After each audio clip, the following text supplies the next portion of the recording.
Hello guys, welcome back to the channel. In today's video, I'm going to show you how you can record incoming calls and outgoing calls automatically on Android mobile phone. Okay, let's get into it. Here I have opened my Android mobile phone, and first thing first, we have to open the phone application. And after this phone application opened, we can go to the setting, click on the three dots on the top right, and then you have to select settings.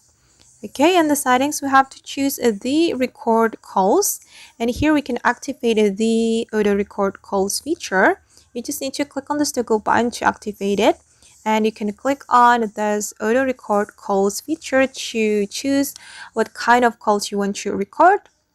Here you can choose all calls, calls with unsaved numbers, or calls with specific numbers. And I'm gonna go with this one, guys.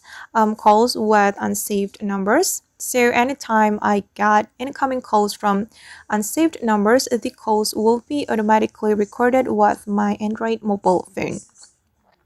Alright guys, and that's how we can record incoming calls and outgoing calls automatically on our Android mobile phone. I hope this video will be useful for you.